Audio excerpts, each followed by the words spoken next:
السلام علیکم ورحمۃ اللہ وبرکاتہ۔ الصلاۃ والسلام علیک یا رسول اللہ، الصلاۃ والسلام علیک یا حبیب اللہ، الصلاۃ والسلام علیک یا نبی اللہ، وعلی آلک و اصحابک یا نور اللہ، صلی اللہ تعالی علیہ وسلم۔ میرے پیارے آقا صلی اللہ علیہ وسلم کے پیارے دیوانوں، پچھلے درس میں نے نوری اوراد و وظائف صفحہ نمبر 233 سے دعا قبول نہ ہونے کے اسباب آپ کے سامنے پیش کیے تھے۔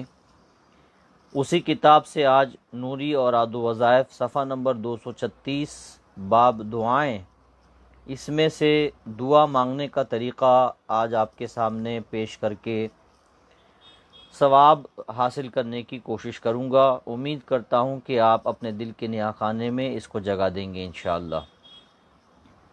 اللہ کے رسول صلی اللہ علیہ وسلم نے ارشاد فرمایا، خبردار، بے شک اللہ تعالیٰ کسی غافل کی دعا قبول نہیں کرتا، اس لیے دعا یقین کامل اور قطعیت کے ساتھ مانگی جائے۔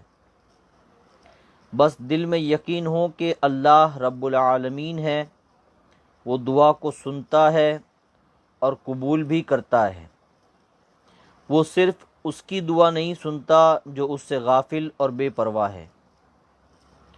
حضرت ابو ہریرہ رضی اللہ تعالی عنہ سے روایت ہے کہ نبی اکرم صلی اللہ تعالی علیہ وسلم نے ارشاد فرمایا، جب تم میں سے کوئی دعا کرے تو اس طرح نہ کہے کہ اے اللہ، تو اگر چاہے تو مجھے بخش دے، تو چاہے تو مجھ پر اپنی رحمت فرما، اور تو چاہے تو مجھے روزی عطا فرما، بلکہ اپنی جانب سے پوری عزم و قطعیت سے اللہ سے دعا مانگے اور یقین کر لے کہ بے شک وہی جو چاہے گا کرے گا، کوئی بھی ایسا نہیں جو اس پر زور ڈال کر اس سے اپنا کام کروا سکے۔ اللہ اکبر، اللہ اکبر۔ بڑی پیاری بات ہے کہ کچھ لوگ اس طریقے سے دعا کرتے ہیں کہ اللہ تو چاہے تو مجھے بخش دے، تو چاہے تو مجھے معاف فرما دے، تو چاہے تو مجھ پر رحمت نازل فرما۔ اس طریقے کی بہت سارے لوگ دعا کرتے ہیں، ایسے نہیں کرنا چاہیے، بلکہ اللہ قادر مطلق ہے، وہ کن کہہ کے پوری دنیا کو بنا سکتا ہے۔ میرے رب کی طاقت کا اندازہ ہم نہیں لگا سکتے، لہٰذا ہمیں یہ کہنا ہے کہ اللہ تو ہمیں معاف فرما دے، اے اللہ تو ہمیں ہماری بخشش فرما دے، اے اللہ تو ہم پر رحمتیں نازل فرما۔ ایسے دعا کرنی چاہیے۔ میرے پیارے آقا صلی اللہ تعالیٰ علیہ وسلم کے پیارے دیوانوں، اسی طریقے سے سجدے کی حالت میں بندہ اپنے رب سے قریب تر ہوتا ہے، اس لیے بہتر ہے کہ سجدے کی حالت میں اس سے دعا مانگی جائے۔ نبی کریم صلی اللہ علیہ وسلم نے ارشاد فرمایا، سجدے کی حالت میں بندہ اپنے رب سے بہت قریب ہوتا ہے، پس تم اس حالت میں خوب دعا مانگا کرو۔ سجدے کو آپ ہلکا نہ لیں، بلکہ جب بندہ اللہ کی بارگاہ میں اپنے سر کو جھکاتا ہے، رب تبارک و تعالیٰ کی بارگاہ میں اپنے سر کو وہ جھکاتا ہے، تو اللہ جل شانہ بندے کے بہت قریب ہو جاتا ہے، بہت زیادہ قریب ہو جاتا ہے، اور سجدے کے عالم میں بندہ جو دعا مانگتا ہے اللہ تعالیٰ اسے قبول فرماتا ہے۔ اس لیے جب بھی دعا مانگا کرے تو سجدہ کیا کریں۔ ہم نے اپنے بزرگوں سے یہ سنا ہے، اور بالخصوص امیر سنی دعوت اسلامی سے ہم نے یہ سنا ہے کہ جب بھی کوئی کام ہمارا اچھا ہو جائے، ہمارا کام مکمل ہو جائے، یا جو ہم نے دعا مانگی وہ پوری ہو جائے، تو فوراً اللہ کی بارگاہ میں شکر کا سجدہ کرے۔ جب بندہ شکر کا سجدہ کرتا ہے تو اللہ کو بہت پسند آتا ہے، اور سجدے کے عالم میں بندے کو دعا کرنی چاہیے۔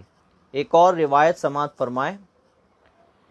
روایت میں ہے کہ جب نیند کا غلبہ ہو تو ذکر کرو اور نماز ملتوی کر دو، کہیں ایسا نہ ہو کہ نیند کے عالم میں بد دعا نکل جائے۔ علماء کرام فرماتے ہیں کہ دعا کرنے سے قبل وضو کر لیا جائے، پھر قبلہ رخ ہو کر دو زانو بیٹھیں۔ دعا شروع کرنے سے قبل اللہ کی جانب لو لگائی جائے، دل کو حتی الامکان دنیاوی خیالات سے پاک کر لیا جائے اور اعضاء کو عاجزی کے انداز میں رکھا جائے۔ انفرادی دعا کے بارے میں کہا گیا کہ یہ آہستہ ہو۔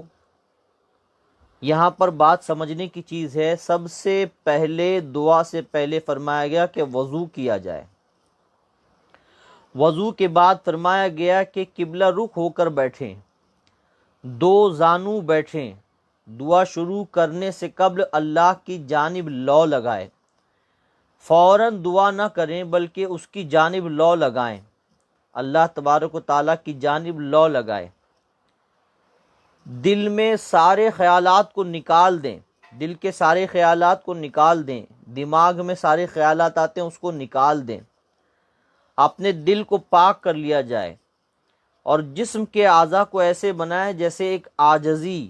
آپ نے کسی غریب کو، فقیر کو دیکھا ہوگا کہ جب وہ مانگتا ہے تو زبان سے بھی کہتا ہے اور اس کی حرکتیں بھی ویسی ہوتی ہے کہ اس کی حرکتیں دیکھ کر لوگوں کو پیار آتا ہے اور پھر وہ اپنی جیب سے نکال کر دے دیتے ہیں۔ تو اپنے اعضاء کو بھی بالکل عاجزی کے ساتھ بنانے کی کوشش کریں، اور پھر یہ نہیں ہے کہ دعا کے لیے جب ہاتھ اٹھائے تو بہت جلدی دعا کر لیا، ایسا نہیں ہے، بلکہ دعا آہستہ آہستہ کرنا چاہیے۔ حضرت حسن بصری رحمۃ اللہ تعالی علیہ فرماتے ہیں، آہستہ دعا کرنا اعلانیہ دعا کرنے سے 70 درجے افضل ہے۔ حضرت عبداللہ ابن عباس رضی اللہ تعالیٰ عنہما سے مروی ہے کہ حضور اکرم صلی اللہ تعالیٰ علیہ وسلم نے ارشاد فرمایا، اللہ سے ہاتھ اٹھا کر ایسے دعا مانگا کرو کہ ہتھیلیوں کا رخ سامنے ہو، اور ہاتھ الٹے کر کے نہ مانگا کرو، اور جب دعا کر چکو تو دونوں ہاتھوں کو چہرے پر پھیر لو۔ بہت ساروں کی عادت ہوتی ہے کہ وہ ہاتھ اٹھا کر دعا کرتے ہیں تو ان کے ہاتھ کی جو اسٹائل ہوتی ہے وہ الگ الگ قسم کی ہوتی ہے، یا تو پھر وہ ایسے دعا مانگتے ہیں، یا تو پھر وہ ایسے دعا مانگتے ہیں، یا تو پھر آسمان کی طرف ہتھیلی ہو، اس طریقے سے دعا مانگنی چاہیے، اس طریقے سے ہتھیلی آسمان کی طرف ہو، اس طریقے سے دعا مانگنی چاہیے، اور دعا ختم ہونے کے بعد اپنے چہرے پر دونوں ہاتھوں کو پھیر لیں اچھے سے۔ دعا مانگتے وقت ہمیشہ گزشتہ گناہوں سے مغفرت اور موجودہ کرنٹ میں اور آئندہ زمانے کے گناہوں سے تحفظ کے سوا اور کچھ نہ مانگا جائے۔ بہت سارے لوگ دعا کرتے وقت میں بہت ساری چیزیں مانگتے ہیں۔ میں یہاں کہتا ہوں کہ اگر وہ پچھلے گناہ کے معاف کرنے کے لیے دعا کرے، جو گناہ کر رہے ہیں اس کی معافی کے لیے دعا کریں، آئندہ ہونے والے گناہوں سے بچنے کے لیے دعا کرے، تو اللہ تعالیٰ اسے وہ بھی عطا فرمائے گا جو وہ مانگنے والا تھا۔ گاڑی، دولت، بنگلہ، یہ ساری چیزیں ایک طرف، لیکن سب سے پہلے گناہوں کی بخشش کے لیے دعا کرنی چاہیے۔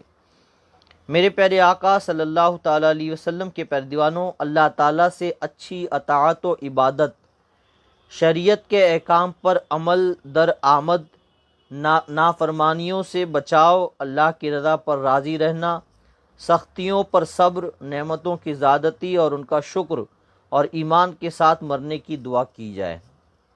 سب سے بڑی دولت ایمان پر خاتمہ ہے۔ ایمان پر خاتمے کے لیے ضرور دعا کرے، اور خاتمہ کہاں ہو ایمان پر؟ مدینۃ المنورہ میں۔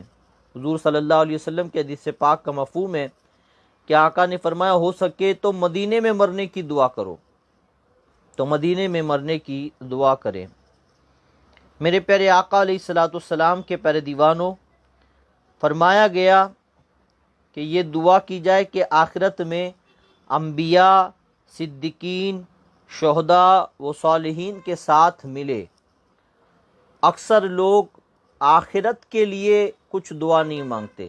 انہیں چاہیے کہ وہ دعا کرے کہ اللہ آخرت میں ہمارا ساتھ جو ہو وہ انبیاء کا ساتھ ہو، انبیاء کے ساتھ ہو، ہم صدیقین کے ساتھ ہو، شہداء کے ساتھ ہو، صالحین کے ساتھ ہو، اولیاء اللہ کے ساتھ ہو، بزرگان دین کے ساتھ ہو.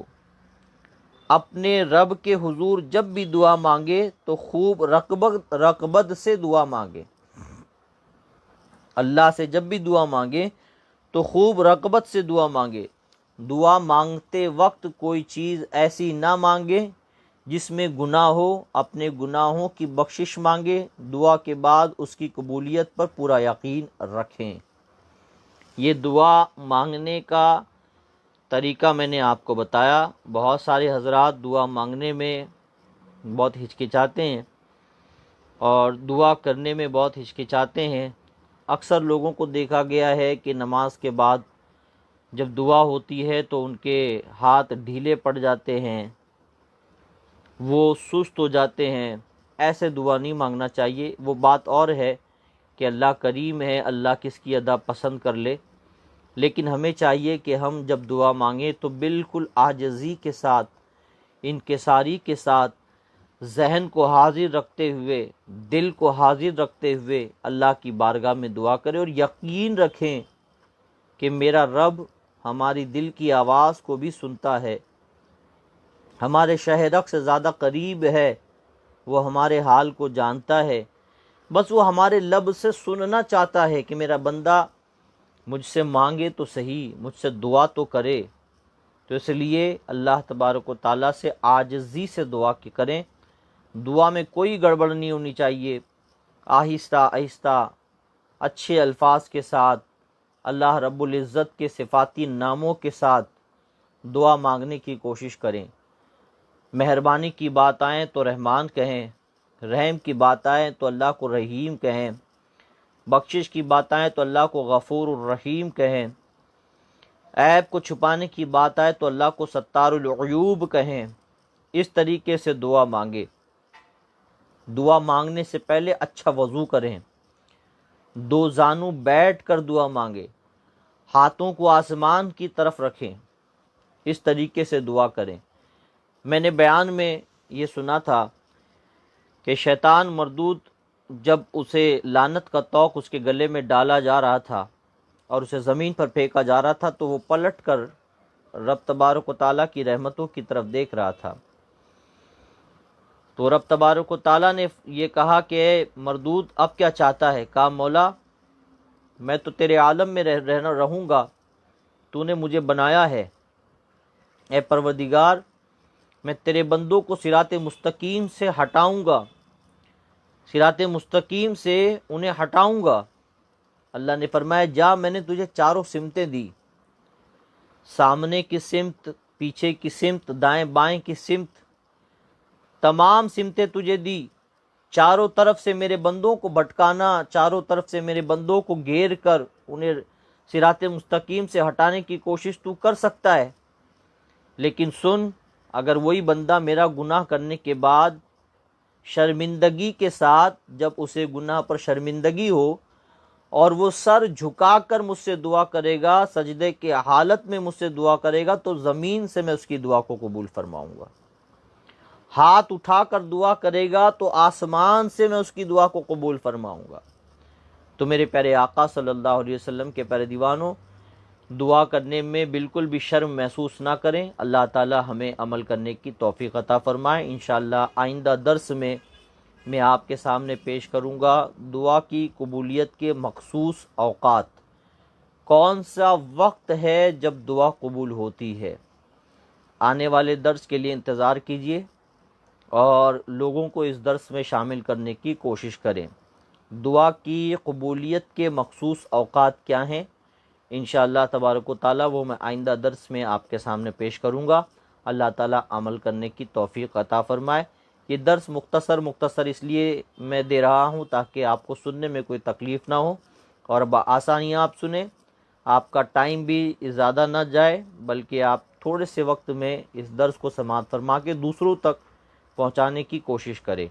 اگر آپ نے اس درس کو سن لیا ہے تو اس درس کو آپ شیئر کریں، اور کمنٹس ضرور کریں۔ ایک چیز اور بتا دوں کہ اگر آپ کو کوئی تکلیف ہے تو آپ اس تکلیف کو بھی کمنٹس میں ٹائپ کر سکتے ہیں، جیسے کہ پچھلے درس میں ہمارے ایک ساتھی نے کمنٹس کیا تھا کہ وہ چاہتے ہیں کہ ان کے گھر میں لڑکا ہو، تو میں نے انہیں کمنٹس کے ذریعے جواب دیا تھا کہ وہ روزانہ اپنی زوجہ اہلیہ کے پیٹ پر روزانہ رات کو سرکار دو عالم صلی اللہ علیہ وسلم کا نام نامی اسم گرامی محمد صلی اللہ علیہ وسلم وہ لکھ لیا کریں۔ اس کی برکت سے انشاءاللہ اسے نیک صالح اولاد یعنی لڑکا فرزند ہی ہوگا انشاءاللہ۔ تو اگر ایسے بھی کچھ سوال ہوں تو آپ کمنٹس میں سوال کر سکتے ہیں۔ اس کو شیئر بھی کریں، کمنٹس بھی کریں، عام بھی کریں، لوگوں میں بتائیں، ثواب کی نیت سے، آپ کے مرحومین کے ثواب کی نیت سے اس کو عام کرنے کی کوشش کریں۔ اللہ تعالی عمل کی توفیق عطا فرمائے۔ السلام علیکم ورحمۃ اللہ وبرکاتہ۔